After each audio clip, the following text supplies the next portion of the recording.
자, 4장은 이제 회복과 성장, 다시 대한민국이라는 내용인데요. 먹사니즘과 잘사니즘 얘기를 하고 있습니다. AI, 요즘 뭐 많이들 얘기하는 뭐 AI, 그리고 이것이 이제 미래 산업의 거의 뭐 핵심 동력이라고도 이제 얘기를 하는데, 그 TV 대선 후보 토론 때도 뭐 여러 후보가 앞다퉈서 그 AI 발전시키겠다 이런 얘기를 했잖아요. 그래서 그 이재명 후보도 AI와 노동시간 단축에 대해서 얘기를 하고 있습니다. 자, AI로 상징되는 첨단 기술 시대는 전통적인 노동 개념과 복지 시스템을 근본에서 뒤바꿀 것입니다. AI와 신기술로 생산성이 높아지는 대신 노동의 역할과 몫의 축소는 필연입니다. AI와 첨단 기술에 의한 생산성 향상은 노동시간 단축으로 이어져야 합니다. 우리는 OECD 국가 중 장시간 노동 5위로 OECD 평균 1752시간보다 한 달 이상 더 일하고 있습니다. 2022년 기준. 창의와 자율의 첨단 기술 사회로 가려면 노동시간을 줄이고 주 4.5일제를 거쳐 주 4일 근무국가로 나아가야 합니다.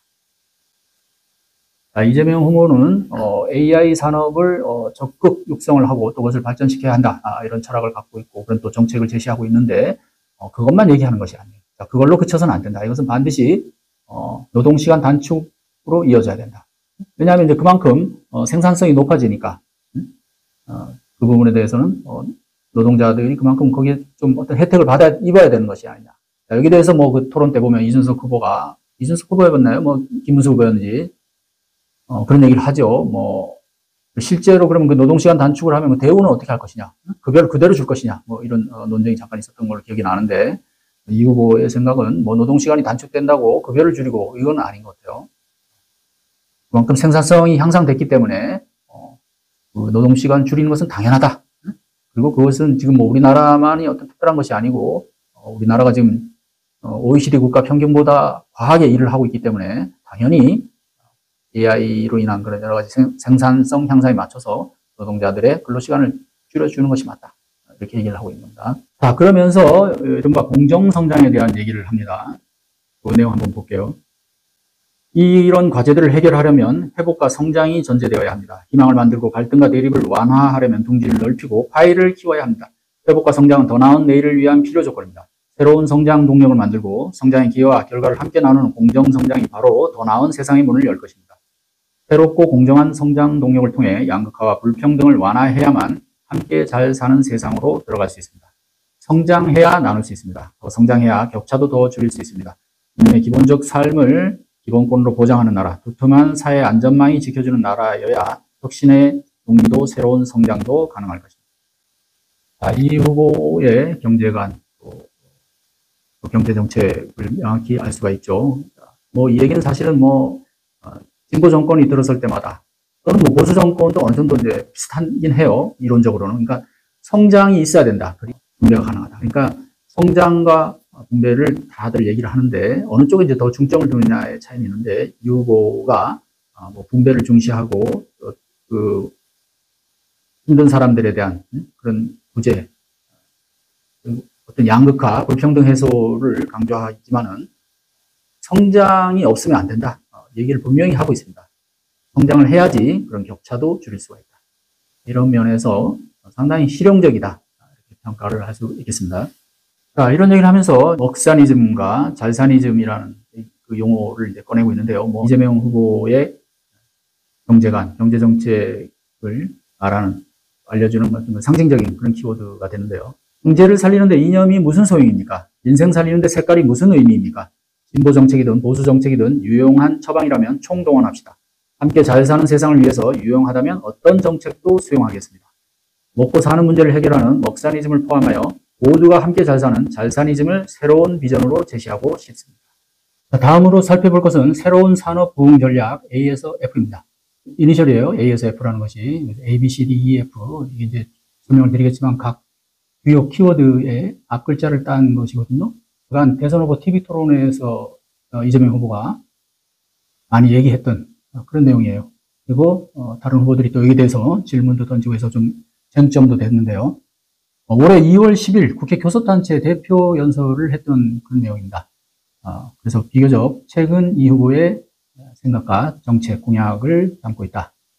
먼저 A는 AI의 약자예요. 그래서 AI 중심 첨단 기술을 육성한 발전시키겠다. 그래서 중국의 딥시크 사례를 들고 있고요. 후발주자지만 지금 미국 AI 기술을 뛰어넘었다, 심지어. 그런 얘기까지 하고 있는데, 그래서 국가 AI 데이터 센터를 만들고 AI 기술 인력을 10만 명을 양성하겠다. 이런 얘기를 했죠. 이게 TV 토론 보신 분들은 아마 기억나실 거예요. B는, 바이오로지, 그러니까 바이오 산업 생태계를 얘기합니다. 그래서 이 부분에 집중적으로 여기 투자를 하겠다. 그 다음에 C는 컨텐츠 앤 컬처, 문화 컨텐츠를 얘기하는데 K-팝, K-푸드 이런 얘기를 하고 또 흑백 요리사 그 프로그램 있잖아요. 아주 인기를 끌었던 그런 사례를 또 언급을 하고 있습니다. 그 다음에 D는 디펜스, 방위 산업에 대한 그런 내용입니다. 그래서 드론과 로봇을 전장에서 활용하는 그런 방안을 아주 심도 있게 검토를 해서 발전시키겠다는 거죠. E는 에너지 자립과 안보에 대해서 얘기를 하고 있습니다. 저도 이 책을 보면서 새삼 이제 공부를 한 건데, 우리나라 지금 에너지가 가장 큰 비중을 차지하는 것이 석탄이고요. 그 다음에 원자력, 그 다음 천연가스, 그 다음에 재생에너지가 가장 낮아요. 그러니까 이 재생에너지를 확대하겠다. 이건 역시 TV 토론에서도 얘기했죠. 그래서 에너지 고속도로를 건설하겠다. 아주 멋진 표현이 많아요. 서남해안에 풍력 태양발전소를 많이 짓겠다. 그래서 재생에너지를 확대하겠다. F는 팩토리, 제조업을 얘기합니다. 그래서 제조업의 부활을 위해서 여러 가지 집중적인 지원을 하겠다. 우리나라 제조업이 이제 좀 많이 약해졌다는 얘기를 듣잖아요. 근데 결국은 이제 제조업이라는 것이 성장의 동력 아니겠습니까? 이제 이 후보가 얘기하는 그런 여러 가지 정책이 꽃을 피우려면 성장이 반드시 뒷받침돼야 되는데, 그러기 위해서는 제조업을 발전시켜야 된다. 이런 얘기입니다. 그래서 한국형 마더 팩토리 거점을 만들겠다. 이 마더 팩토리라는 것은 핵심 생산 기지를 얘기하죠. 그래서 소재와 부품과 장비를 국산화하겠다. 그러니까 그 밖에 북극 항로 개척을 얘기하고 있습니다. 이거 조금 좀 신선하기도 하고 뜻밖의 내용이기도 한데요. 좀 발상이 독특하더라고요. 그러니까 지구 온난화로 인해서 북극의 얼음들이 많이 녹고 있다고 그러잖아요. 그러니까 이제 북극에서 그만큼 그러면 항해를 할 수 있는 그런 기간이 늘어난다. 그래서 이것을 잘 활용하면 물동량도 증가하기 때문에 북극 항로 개발에 적극적으로 참여를 해야 한다. 준비를 해야 된다. 자, 대륙과 해양이 겹치는 우리 한반도의 지정학적 위치도 같습니다. 그래서 상상력을 한번 발휘해 봅시다. 해양과 육지의 끝이 아닌 시작점이고 해륙의 충돌 지지가 아니라 해륙 융합의 중심이 되어야 합니다. 지구 온난화로 북극 항로의 항해 가는 기간이 늘고 물동량도 증가 중입니다. 동남권 발전의 발판이 될 북극 항로의 긴 안목으로 관심을 가지고 준비할 때입니다. 그래서 지구 온난화 이러면 걱정을 많이 하잖아요.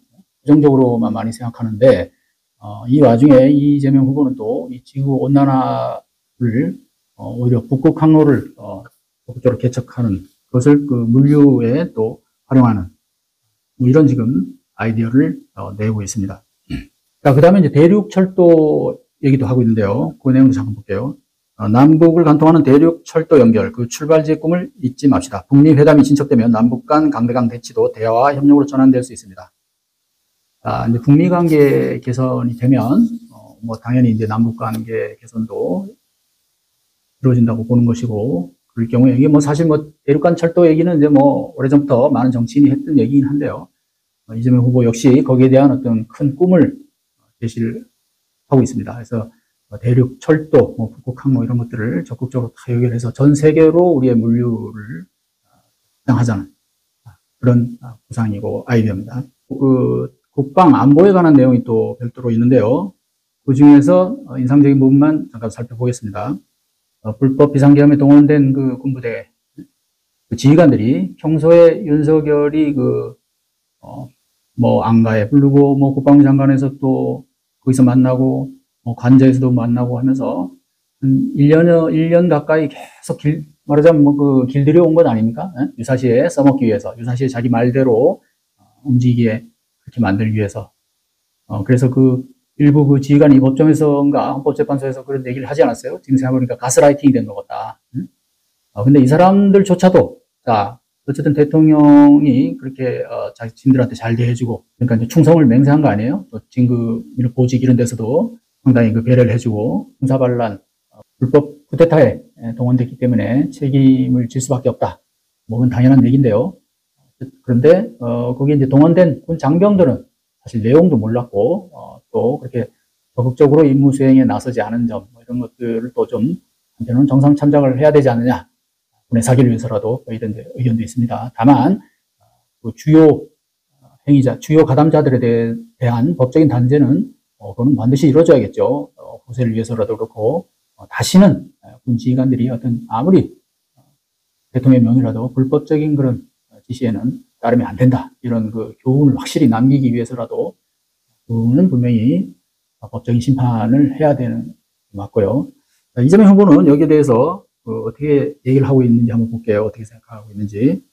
불법 계엄에 관여한 것 때문에 우리 국군의 사기가 말이 아닙니다. 어이없는 군사 쿠데타의 일부 고의 장성에 참여는 사실이었고 이에 대한 책임 추궁은 불가피합니다. 그러나 우리는 여전히 국군 장병을 믿고 사랑합니다. 국민과 국회가 계엄을 신속하게 막은 것도 대통령의 불법 명령에 사실상 항명하며 국가와 국민에 충성한 계엄군 장병들 덕분 아니겠습니까?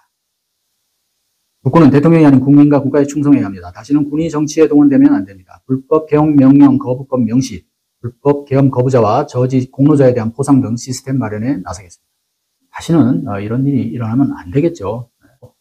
현 세계에 나올까 말까 한 정말 특이한 그런 군 통수권자 만나서 우리 군 장병들이 정말 하지 않아야 될, 하지 말아야 될, 하면 안 될 그런 엉뚱한 그런 정말로 개고생을 한 거죠.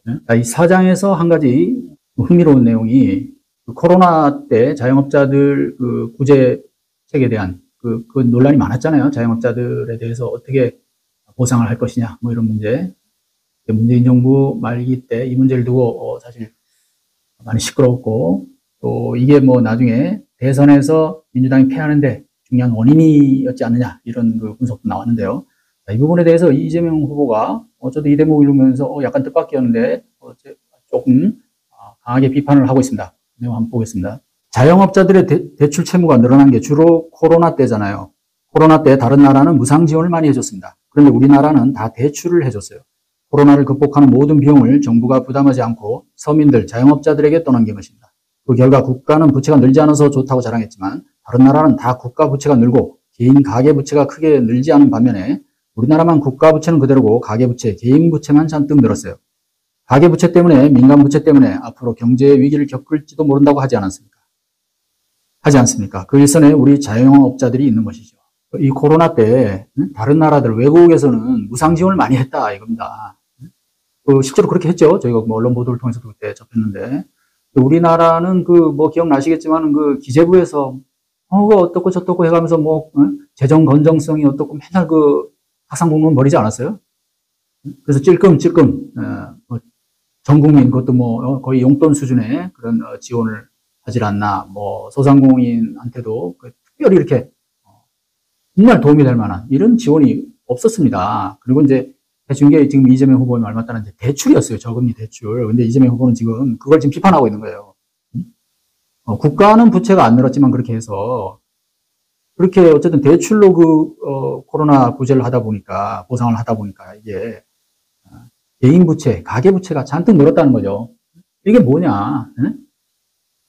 바로 이제 이런 모습이야말로 나라는 잘 사는데, 나라의 어떤 재정은 건전한데 국민은 고통스러운, 국민은 못 사는, 상당수의 국민은 힘들어하는 이런 모순된 현실이 나타나는 이런 나라들이 종종 발견됩니다. 지금 현재 우리나라도 약간 그런 시기를 겪고 있지 않나 이런 생각이 드는데요. 이재명 후보는 여기에 대해서 그렇게 하면 안 된다. 제대로 지원을 해줬어야 된다는 거죠. 무상 지원 했어야 된다. 물론 이런 부분은 이제 재원 마련, 그다음에 재정과의 이제 연관성 이런 것 때문에 또 이제 비판을 받을 수도 있는데요. 어쨌든 국민이 힘들고 굶어 죽을 위기, 심지어 자살자도 많이 나왔잖아요. 그런 정도라면 정부의 재정 건전성이 비록 조금 떨어지더라도 우선 국민부터 살리고 봐야죠. 그리고 우리나라의 재정이 그렇게 외국에 비해서 그렇게 나쁘지가 않았거든요. 이런 부분들은 정말 공무원 마인드 있잖아요. 이 기획재정부 관료들의 관료주의 이런 것들에서 좀 벗어날 필요가 있지 않았나. 그런 점에서 좀 문재인 대통령의 결단이 좀 아쉬웠다. 이렇게 얘기를 할 수 있을 것 같습니다.